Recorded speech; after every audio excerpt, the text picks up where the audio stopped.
कहानीपुर नाम का गांव था। उस गांव में रहता था एक सीधा साधा रामू नाम का गरीब किसान। वह बहुत ही गरीब थे।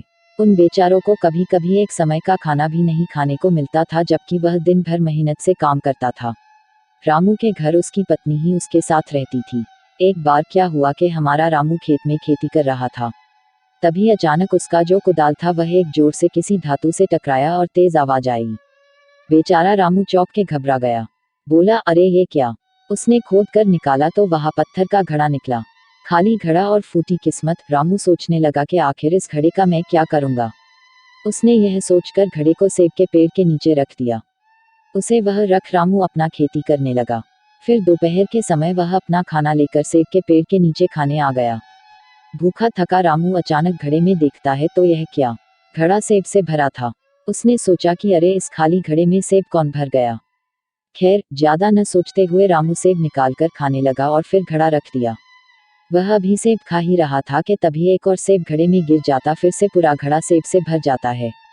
घबराया रामू पूरी तरह हैरान हो गया, लेकिन तुरंत ही समझा गया कि ये कोई ऐसा वैसा घड़ा नहीं, बल्कि निश्चित ही कोई जादुई घड़ा है।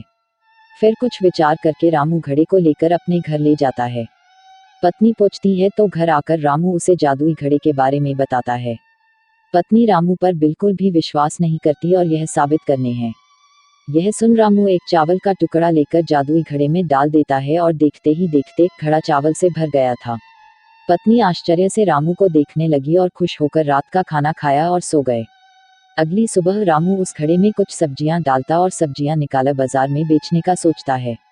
अब तो रोज ही ऐसा होता और फिर रामू मेहनत करके धन कमाया और बड़ा सा घर बनवा लेता है। गांव के सभी लोग चर्चा करने लगे कि कैसे रामू इतना अमीर हो गया, क्या उसके हाथ कुछ लग गया है। गांव में खूब माहिर दो चोर थे और एक दिन इन चोरों को पता चला तो दोनों चोर दिन के समय रामू के घर जाकर छुप के देखने लगे। उन्होंने देखा कि रामू घड़े में एक सब्जी डालता तो जादुई घड़ा बहुत सी सब्जी से पूरा भर जाता। दोनों चोर बहुत खुश होते हुए चोरी करने का योजना बनाते हैं।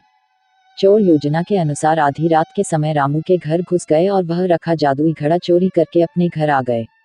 एक चोर जादुई घड़ा को परखने के लिए उसमें एक सिक्का डाल देता है। हमेशा की तरह एक सिक्का बहुत सारे सोने के सिक्के बन गया। लालच बुरी बाला। दोनों एक दूसरे से जादुई घड़ा छीनने लगे और झगड़े में दोनों के हाथों से जादुई घड़ा गिरकर टूट गया और सोना भी गायब हो गया। तो बच्चों, इस प्रकार जादुई घड़ा न पहला चोर का हुआ और ना ही दूसरे चोर का। दोनों हाथ धो बैठे। शिक्षा: चोरी करना पाप है और चोरी की वस्तुएं ज्यादा समय तक नहीं टिकती।